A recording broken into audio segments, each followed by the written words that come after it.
nem leitos de estradas, na causa farrapa um pelotão de escravos. Partiu da senzala, buscando horizontes, repontando anseios por campos de bravos. Mãos com cicatrizes e pés calejados, empunhando as lanças rumo ao fim sinistro, sustentando a guerra. Essa pelo Largo da Forca, atual Praça Brigadeiro Sampaio, onde ocorriam as execuções dos negros condenados. Passa pelo Pelourinho, situado em frente à Igreja Nossa Senhora das Dores. Vai ao mercado público, construído pelos trabalhadores negros escravizados. Parque da Redenção, antigo campo da Várzea, onde os negros se reuniam aos finais de semana. Colônia Africana, hoje bairro Rio Branco. E finalizando o passeio no Quilombo do Areal, localizado no bairro Cidade Baixa.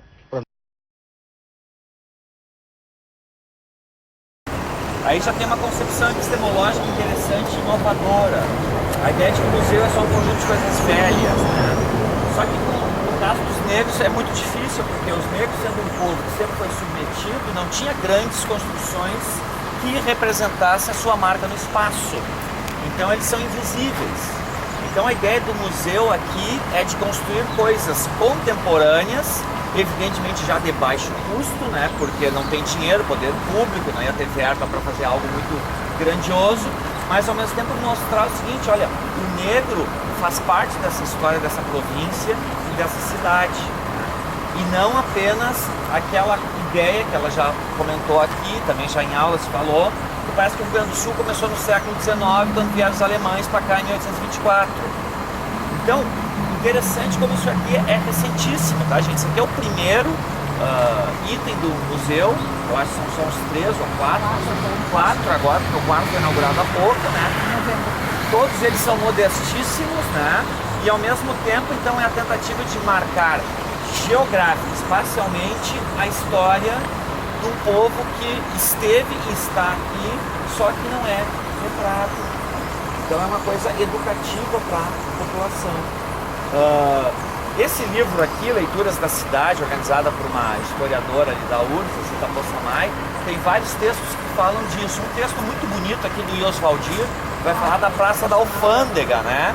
Que hoje a gente passa por lá, são prédios imponentes, é um lugar turístico, mas o Ios Valdir, com muita sensibilidade, vai mostrar que ali era um lugar de uma convivência africana fortíssima, porque muitos escravos iam ali para vender, para fazer atividades comerciais, e depois, com aquele dinheiro que eles recebiam, passava o dinheiro para os seus donos, os seus proprietários, né?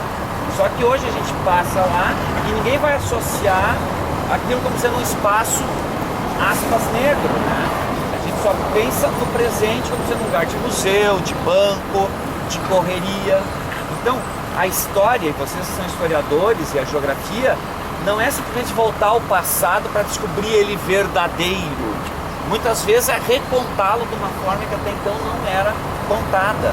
Então são diferentes posições de concepção de história ou de geografia que estão presentes no momento e que cabe a nós, que temos um pouco de acesso à informação, abrir um pouco a nosso olhar para que as novas gerações já percebam isso, né? Do negro como sendo um elemento fundamental na nossa cultura para diminuir todo aquele preconceito que gente da minha geração, que estou com 50 anos, foi acostumado a criar, né? Então essa própria ideia do Museu do Percurso Negro, vocês vejam, ela estava historiando aí, tem menos de 10 anos. A lei tem poucos anos. Então até então esse assunto não era visibilizado. O índio, o negro, e vamos falar genericamente o gay, todas as pessoas com deficiências físicas e mentais, eles estavam excluídos da sala de aula, do livro didático nem se fala, né? E por que não está no livro didático? Isso eu também já falei para vocês nas aulas, né? Porque esses temas polêmicos, o livro didático não quer trazer, porque justamente produz divergência de opinião. E a gente sempre foi criado que a escola é o lugar do consenso, é todo mundo descobrir a mesma resposta, todo mundo saber a mesma coisa, né? Então no livro nunca vai ter a temática do gay, da religião diferenciada, dos grupos que não pensam dentro da maioria da nossa população. Vai envolver com a editora também, né? Além disso. A editora, se vendesse, para ela é lucro, né? Mas é que o próprio leitor, eu, pai de uma criança, muitas vezes na escola privada, vou dizer, não, mas isso aqui não é ciência, isso aqui estão enchendo a cabeça do meu filho com coisas que eu não quero que ensine a ele.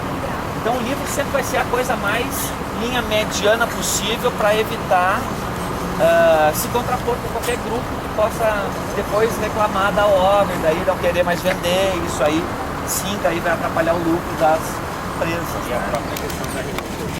Pessoal, Porto Alegre, quando os escravizados começam a chegar aqui, por volta de 1750, né, 1760, vem com os portugueses, né? No Brasil, vocês sabem que foi bem anterior a isso. O Brasil que eu digo, o Brasil da época, que era principalmente a região Nordeste, né?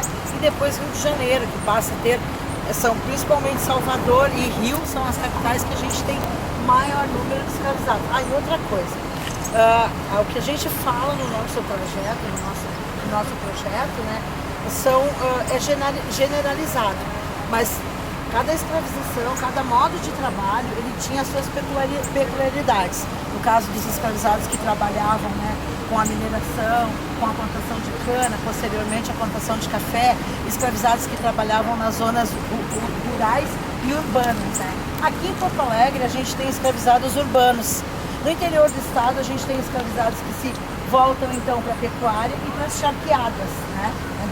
Boa parte ali daquela região sul do Brasil, né, do Rio Grande do Sul, tem as charqueadas. Ali era um escravizado que tinha menos longevidade.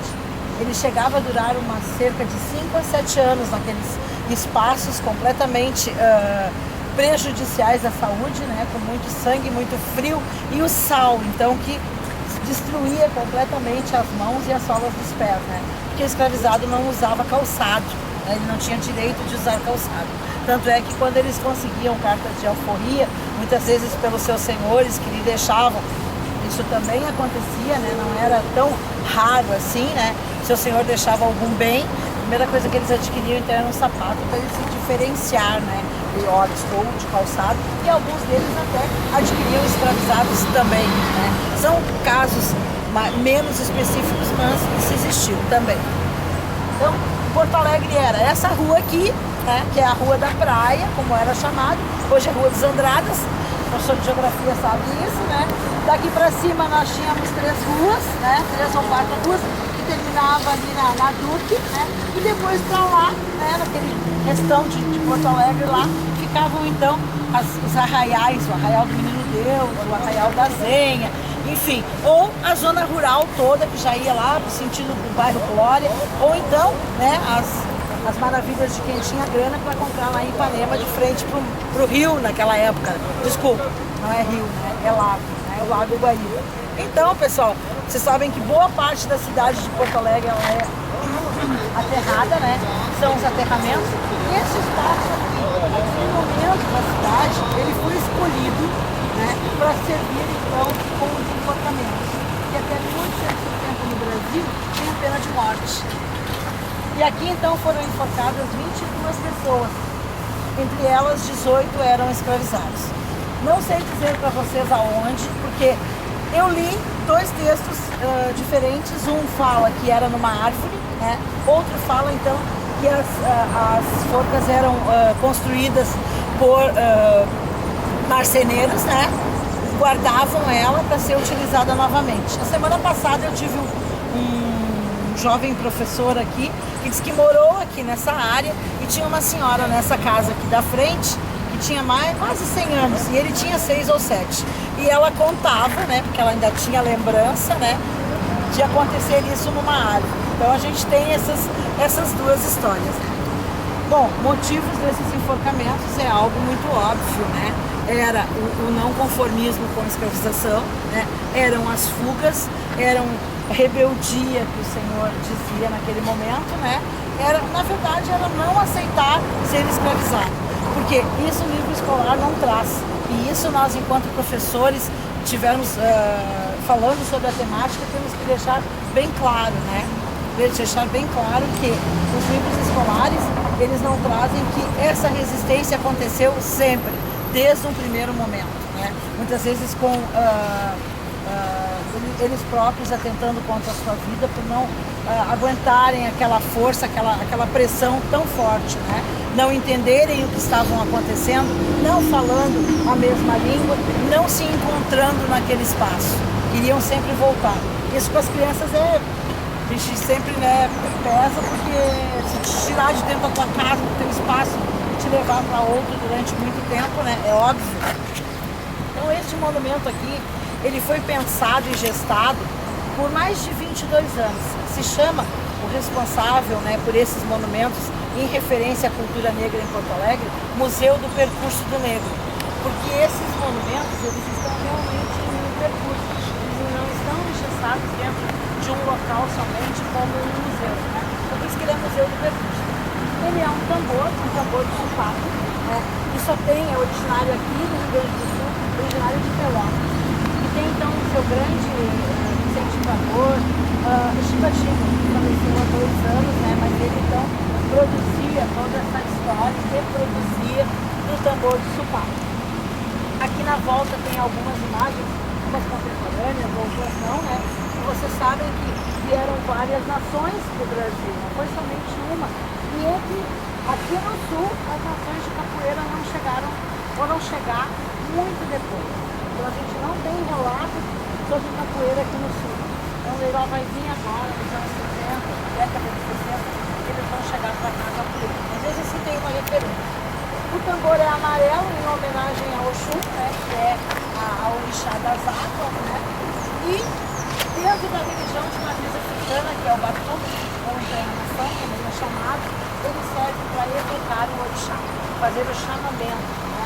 Porque eles não têm santos, eles têm orixás, e esse orixá então vai ser chamado através do toque do tambor. E daí entra aquela coisa do preconceito, né? Porque sempre, quando tu vai perguntar para as crianças se alguém conhece, quando um levanta a mão, aí vários levantam a mão, né?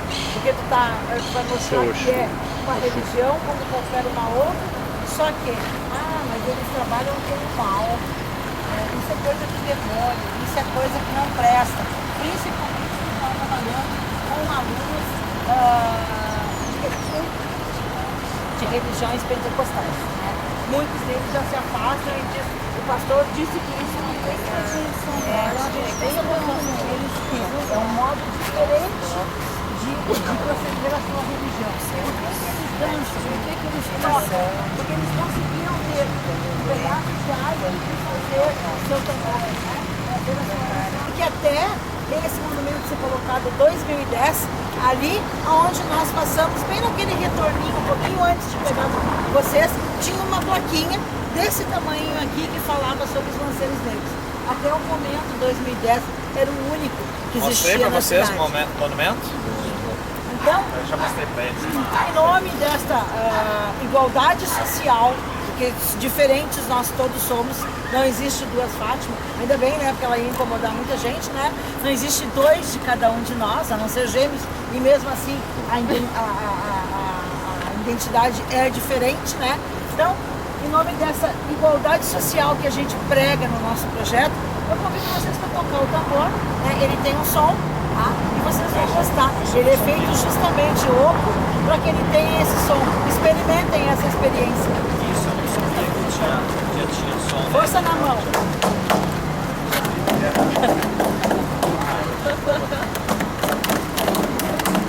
A Rodrigo tá fazendo